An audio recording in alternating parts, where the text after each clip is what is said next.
Programming পল্লীতে আপনাকে আবারও স্বাগতম। শুরু করে দিচ্ছি আজকে টিউটোরিয়াল। লাস্ট টিউটোরিয়ালে আমরা মনোলিথিক আর্কিটেকচার সম্পর্কে বেসিক ডিসকাশন করেছিলাম। তা আজকে আমরা মনোলিথিক অ্যাপ্লিকেশনের প্রস অ্যান্ড কনস সম্পর্কে জানবো, সুবিধা অসুবিধা নিয়ে ডিসকাশন করব। চলেন আমরা শুরু করে দিই। তা আমি একটু বলে দিই, যদি কেউ এই টিউটোরিয়ালে নতুন হয়ে থাকেন, আমি স্ট্রংলি রিকমেন্ড করবো প্রিভিয়াস টিউটোরিয়াল দেখে নেবেন, তাহলে আপনি মনোলিথিক সম্পর্কে একটা বেসিক আইডিয়া পেয়ে যাবেন। ওকে ওকে তো প্রথমে আমরা শুরু করবো প্রস। তো কী কী সুবিধা আছে সেগুলো আমরা জানবো। প্রথম যে সুবিধাটা আছে, সর্বপ্রথম এটা খুবই ভালো একটি সুবিধা, যেটার জন্য আমরা খুব বেশি মনোলিথিক আর্কিটেকচার অথবা মনোলিথিক অ্যাপ্লিকেশন ডেভেলপ করি।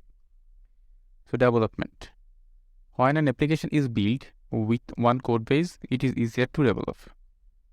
যখন আমরা মনোলিথিক আর্কিটেকচার নিয়ে অ্যাপ্লিকেশন ডেভেলপ করি, সেই ক্ষেত্রে আমরা একটা কোড বেস থাকে, একটা ডাটাবেস থাকে। যদি একটা কোড বেস হয় তখন আসলে ডেভেলপ করা খুব ইজিয়ার। সাপোজ ধরেন আপনি একটা অ্যাপ্লিকেশন ডেভেলপ করতেছেন, এটাই বড় ইআরপি, একই ডাটাবেস একই কোড বেস। সো আপনি যদি ডিফারেন্ট মডিউল থাকতে পারে, সো কোনো একটা মডিউলে যদি আপনার অন্য কোনো একটা মডিউলের ডাটা দরকার হয়, তখন আপনি ইজিলি সেই ডাটা অ্যাক্সেস করতে পারবেন। ওকে, তো এটা হচ্ছে খুবই বড় একটি সুবিধা। দেন ইজি ডেপ্লয়মেন্ট, এটাও একটা সুবিধা। ইজি ডেপ্লয়মেন্ট, খুব ইজিলি ডেপ্লয় করা যায়। One executable file or directory makes deployment easier. আমাদের মনোলিথিক অ্যাপ্লিকেশনে যেহেতু একটা এক্সিকিউটেবল ফাইল হয়, একটাই প্রসেস দিয়ে রান হয় অ্যাপ্লিকেশন, একটাই এক্সিকিউটেবল ফাইল, সেহেতু আমাদের ডেপ্লয়মেন্টটা খুব ইজি। সো ডিফারেন্ট অ্যাপ্লিকেশনে ডেপ্লয় করতে হয় না, তেমন কোনো প্যারা নাই, জাস্ট শুধু একটা অ্যাপ্লিকেশন ডেপ্লয় করলেই আমার প্রবলেম সলভ। ওকে, এইটার ডেপ্লয়মেন্টটা ইজি, আমার জাস্ট শুধু সিঙ্গেল একটা ফাইল আপনাকে ডেপ্লয় করলেই প্রবলেম সলভ হয়ে যাচ্ছে, আপনার ডেপ্লয়মেন্ট হয়ে যাচ্ছে। ওকে, বাট এইটার কিন্তু বড় একটা অসুবিধা আছে, সেটা আমরা অসুবিধার সেকশনে গিয়ে জানবো যে এটা কী বড় অসুবিধা আছে। বাট বেসিক অসুবিধাটা হচ্ছে যে যেহেতু সিঙ্গেলেবল ফাইল, একটা single file, deployable file, executable file, তো সেই ক্ষেত্রে আমি সিঙ্গেল ফাইলটাকে জাস্ট আপলোড করলে বা আপডেট করলেই আপনার ডেপ্লয়মেন্ট হয়ে যাচ্ছে। সো এইটা হচ্ছে ইজি, ডেপ্লয়মেন্টটা খুব ইজি, তো মেনটেন করা খুব পেইন না আপনার। Okay, simplified testing, since a monolithic application is a single centralized unit, end-to-end testing can be performed faster than with a distributed application. So monolithic application যেহেতু single এবং centralise unit, একটা central ইউনিটের মধ্যে, তো সেহেতু end-to-end টেস্টিংটা খুব ফাস্টার। Distributed application থেকে আমাদের মনোলিথিক অ্যাপ্লিকেশনগুলা টেস্টিং পারফরমেন্স খুবই ফাস্ট। সো এখানে ডিস্ট্রিবিউটেড অ্যাপ্লিকেশন কোনগুলো? সো ডিস্ট্রিবিউটেড অ্যাপ্লিকেশনগুলো হচ্ছে যেগুলো আমরা বলতে পারি মাইক্রো সার্ভিস বেসড যে অ্যাপ্লিকেশনগুলো আছে সেগুলো। সো আমরা মাইক্রো সার্ভিস কি এখনও পর্যন্ত জানি না, আমরা পরবর্তীতে মাইক্রো সার্ভিস সম্পর্কে আইডিয়া পেয়ে যাবো। ওকে, সো ডিস্ট্রিবিউটেড অ্যাপ্লিকেশন সম্পর্কে একটু বলে দিই। ডিস্ট্রিবিউটেড অ্যাপ্লিকেশন হচ্ছে সেই অ্যাপ্লিকেশনগুলো আসলে যে আমরা আপনার প্রোগ্রাম অথবা সেই অ্যাপ্লিকেশনগুলো ডিফারেন্ট সার্ভারে অথবা ক্লাউড সার্ভারে রানিং থাকে, বাট ইন্টারই এক অ্যাপ্লিকেশন একে অপরের সাথে কমিউনিকেট করে হচ্ছে নেটওয়ার্কিংয়ের থ্রুতে। সো এইরকম অ্যাপ্লিকেশনগুলোকে আমরা বলি হচ্ছে ডিস্ট্রিবিউটেড অ্যাপ্লিকেশন। ক্লিয়ার?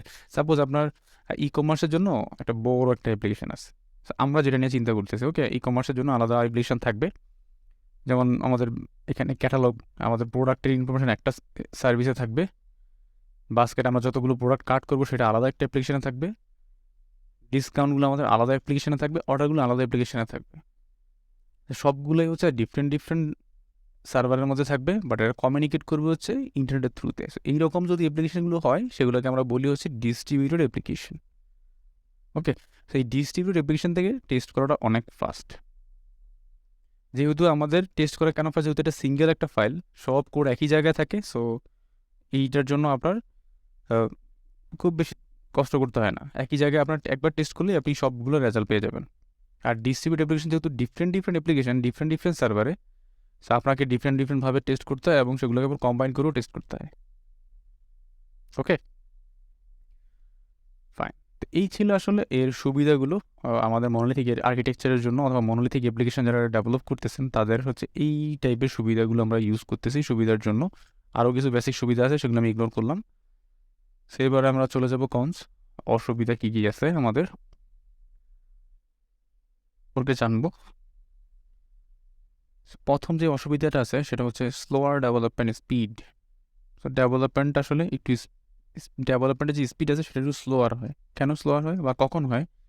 সেটা হচ্ছে এই large monolithic application makes development more complex and slower. আপনি যে সিঙ্গেল কোড বেসে যখন অ্যাপ্লিকেশন ডেভেলপ করবেন, সেই অ্যাপ্লিকেশন যখন অনেক বড় হয়ে যাবে, লার্জ হয়ে যাবে, তখন অ্যাপ্লিকেশনটা আসলে ডেভেলপমেন্টে অনেকটা কমপ্লেক্স এবং স্লোয়ার হয়। তো কেমন? যখন আপনার অনেক বেশি কোড বেস হবে, আপনার যদি কোনো চেঞ্জ আসলে আপনাকে চেঞ্জ ম্যানেজ করা একটু কঠিন হয়ে যাবে। কেন? কারণ আপনার ডিপেন্ডেন্সি বেশি হবে। সাপোজ আপনি কোনো একটা ক্লাসে কোনো একটা ফিল্ড যদি চিন্তা করেন, কোনো একটা ফিল্ড অনেক জায়গায় যদি আপনি ইউজ করেন, সেই ফিল্ডের নাম যদি আপনি কোনো কারণে চেঞ্জ করতে যান, কোনো একদিন কোনো একটা কাজে চেঞ্জ করতে হইতে পারে, তো এই চেঞ্জ করার জন্য আপনাকে আগে দেখতে হবে এর ডিপেন্ডেন্সি কোথায় কোথায় আছে। সব জায়গায় ডিপেন্ডেন্সি রিমুভ করতে হবে, তারপরে হচ্ছে আপনার চেঞ্জটা করতে হবে। ওকে, অথবা আপনি চেঞ্জ করলেন, সব জায়গায় ডিপেন্ডেন্সি থেকে সেই প্রবলেম সলভ করতে হবে। সো এই জন্য হচ্ছে এটার ডেভেলপমেন্ট স্পিডটা একটু স্লোয়ার হয় যখন লার্জ হয়ে যায়। বাট যখন এটা ছোট থাকে তখন প্রবলেম না, আপনি কুইকলি ডেভেলপ করতে পারবেন। বাট লার্জ অ্যাপ্লিকেশনের ক্ষেত্রে একটু ডেভেলপমেন্ট স্পিডটা একটু স্লোয়ার। স্কেলেবিলিটি, সো কার্যপরিধি। You can not scale individual component. আপনি কখনো আপনার হোল অ্যাপ্লিকেশনের কোনো স্পেসিফিক কোনো একটা কম্পোনেন্টকে স্কেল করতে পারবেন না, কার্যপরিধি বাড়াতে পারবেন এবং কমাতে পারবেন না। ওকে, সাপোজ ধরেন আপনার একটা বড় একটা অ্যাপ্লিকেশন আছে, যে অ্যাপ্লিকেশনে অনেকগুলো মডিউল আছে। যদি আমরা এইচআর এর কথা চিন্তা করি, ইউজার মডিউল থাকতে পারে, এমপ্লয়ি মডিউল থাকতে পারে, আপনার লিভ ম্যানেজমেন্ট বলে একটা মডিউল থাকতে পারে, পেরুল বলে একটা মডিউল থাকতে পারে। ওকে, সো এরকম অনেক মডিউল থাকতে পারে আপনার একটা অ্যাপ্লিকেশনের মধ্যে।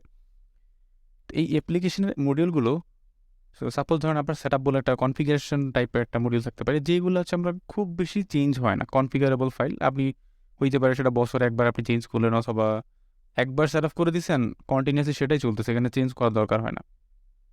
তো যেগুলো খুব বেশি মানুষ ফ্রিকুয়েন্টলি ইউজ করে, সেই মডিউলগুলোকে অথবা সেই কম্পোনেন্টগুলোকে আপনি স্কেল করতে চান। আপনি বলে দিতে চান যে এই কম্পোনেন্টগুলো যাতে আপনার পিসির হাইস্ট র্যাম ইউজ করতে পারে। আপনার যে সার্ভারে আপনি ডেপ্লয় করলেন, আপনার সার্ভারে যেই রিসোর্স আছে, সেই রিসোর্সগুলো আপনি এই স্পেসিফিক কিছু মডিউলকে আপনি দিতে চান। তো সেটা আপনি কখনো করতে পারবেন না। বা আপনি স্পেসিফিক ওই মডিউলগুলোর জন্য আপনি র্যাম বাড়াতে পারবেন না। ওইটা সবাই ইউজ করবে, যদি কম হয় সেটাও সবাই ইউজ করতে পারবে, সব কম্পোনেন্টই পাবে। বাট স্পেসিফিক কোনো কম্পোনেন্ট অথবা কোনো মডিউলের জন্য আপনি সেটা স্কেলিং করতে পারবেন না। সেইটা হচ্ছে সবচেয়ে বড় অসুবিধা। ওকে, যখন আপনার একটা অ্যাপ্লিকেশনে অনেক ইউজার বেড়ে যাবে, প্রচুর ইউজার আপনার অ্যাপ্লিকেশন ইউজ করা শুরু করবে, সবাই সেশন ধরে রাখবে, লগ ইন করবে, প্রসেস করবে এবং রিকোয়েস্ট করবে, সার্ভারে বারবার রিকোয়েস্ট করবে, ডাটা সেন্ড করবে, ডাটা গেট করবে। সো তখন আপনি আসলে আপনার সার্ভারটাকে স্কেল করতে হবে, বা যেই কম্পোনেন্টগুলো বেশি ইউজ করে সেই কম্পোনেন্টগুলোকে আপনাকে হাই কনফিগারেশনের পিসিতে রাখতে হবে, অথবা যাতে ওটা আপনি মেনটেন করতে পারে এরকম পিসি লাগবে, আপনার কনফিগারেবল পিসি। তো এগুলো আসলে আপনি এরকম স্পেসিফিক কোনো কম্পোনেন্টকে আপনি স্কেল করতে পারবেন না। এটা হচ্ছে সবচেয়ে বড় অসুবিধা। দেন রিয়েলেবিলিটি, বিশ্বস্ততা কম থাকে। কীরকম? If there is an error in any module, it could effect the entire application's availability. আপনার যদি কোনো একটা অ্যাপ্লিকেশনের মডিউলে, কোনো একটা মডিউলের মধ্যে যদি কোনো এক্সেপশন থাকে, কোনো এরর থাকে, তখন এই ইফেক্টটা আসলে আপনার পুরো অ্যাপ্লিকেশন জুড়েই পড়তে পারে। ওকে, হইতে পারে আপনার পুরো অ্যাপ্লিকেশন আসতেছে না। ধরেন আপনার যেহেতু আমাদের সিঙ্গেল কোড বেস সিঙ্গেল ডাটাবেসকে ইউজ করতেছে, আপনার কোনোখানে এই একটা ডাটাবেস বন্ধ আছে, পুরো অ্যাপ্লিকেশন আর রান করবে না। ওকে, ফাইন। সো এইটা একটা অসুবিধা। Deployment, a small change to monolithic application requires the redeployment of the entire monolith.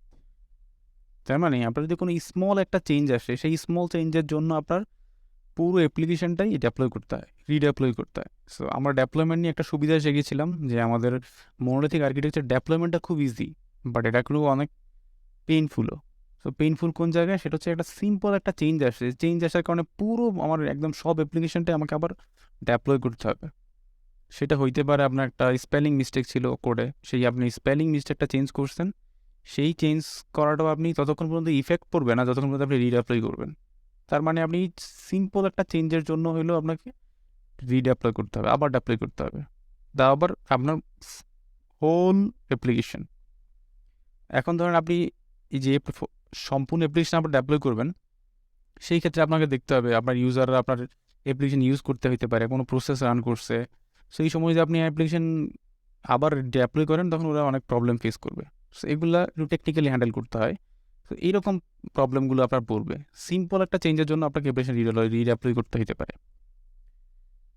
ওকে, তারপর হচ্ছে barrier two technology adoption. So technology খুব কুইকলি সে অ্যাডপ্ট করতে পারে না। Any changes in the framework or language effects the entire application. So আপনি যদি কোনো একটা স্পেসিফিকের জন্য আপনি বলেন যে ল্যাঙ্গুয়েজের ফ্রেমওয়ার্ক অথবা ল্যাঙ্গুয়েজ চেঞ্জ করবেন, সেক্ষেত্রে পুরো অ্যাপ্লিকেশনই ইফেক্ট পড়বে।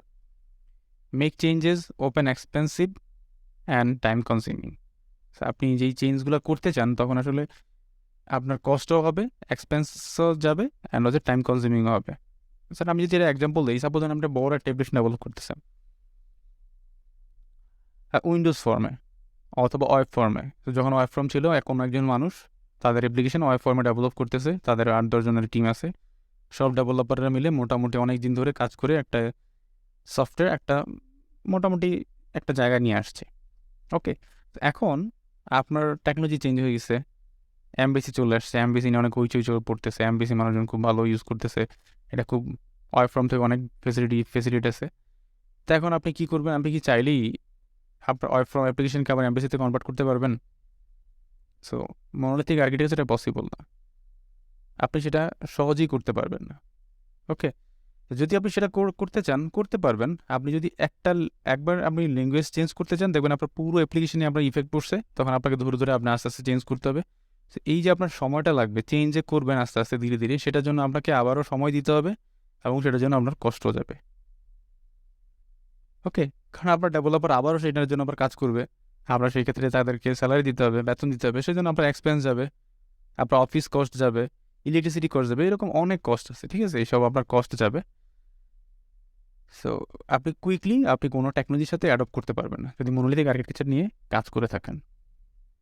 সো মোটামুটি এই ছিল ওভারঅল আমাদের মনোলিথিকের সুবিধা অসুবিধা নিয়ে আলোচনা। সো আশা করি আপনারা বুঝতে পারছেন মনোলিথিক আর্কিটেকচার নিয়ে কী কী সুবিধা কী কী অসুবিধা আছে। সো তো এই টিউটোরিয়াল এই পর্যন্তই।